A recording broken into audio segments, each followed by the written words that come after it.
Without question, Michael Vick is one of the most, if not the most controversial athlete in all of America. In 2007, Atlanta Falcons quarterback Michael Vick admitted to running an illegal dogfighting operation and killing dogs himself. Once Michael Vick admitted to the dogfighting charges, it easily vaulted him to the most hated athlete in all of America. Born on June 26, 1980 in Newport News, Virginia, Michael Vick showed promise in football at an early age. He signed with Virginia Tech, and in his first year led the NCAA in passing efficiency, and took his team to an undefeated season and a spot in the Sugar Bowl. In college, Michael Vick was the kind of guy that you couldn't take your eyes off of, and he was almost the kind of guy that made a team game seem like a solo sport. Because he could do so much, he could throw, he could run, you would believe he could throw a pass and he'd be able to catch it too if the rules allowed it.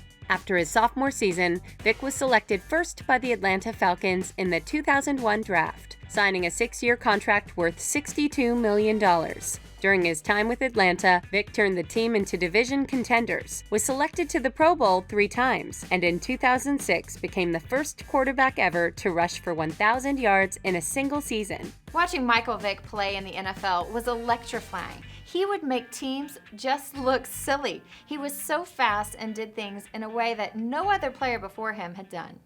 The Falcons rewarded Vick with a 10-year, $130 million contract extension, but off the field, Vick led a troubled life. In April of 2007, a drug investigation raid on a property of his exposed an established dogfighting operation. Vick was sentenced to 23 months in prison and was ordered to pay $1 million in restitution charges.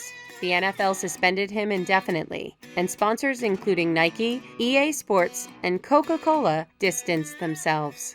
Vick's admission to dogfighting almost destroyed not only his career but his life. Animal lovers who will never forgive him, and it's hard to argue. It's hard to give them a reason why they should forgive him because what he did was heinous. In July of 2009, Vick was released from prison, and the NFL voted to reinstate him. He was immediately signed to a 1-year contract with the Philadelphia Eagles. By the 2010 season, Vick was named Comeback Player of the Year and voted into his 4th Pro Bowl. All sports fans care about when all is said and done is winning. If Michael Vick helps your football team win, they're going to love him. And they'll say, who? What? He was in prison? I don't care. Sports fans have a very short memory if the player helps them win games. In 2011, the Eagles made Vick their franchise quarterback with a 6-year contract worth a reported $100 million. Outside of football, Vick has spoken out against dogfighting for the Humane Society. His Team Vick Foundation is dedicated to transforming the lives of underserved young people. Not only is Michael Vick trying to cleanse himself of his bad image, but I think Michael Vick is trying to turn his life around, and so far, so good. Unfortunately for Michael Vick, no matter what kind of a career he has from this point forward, if he wins a Super Bowl, I think his obituary will be Michael Vick, who won a Super Bowl but was also convicted of dog killing. I don't think people are ever going to think about him and then not think about the dogs.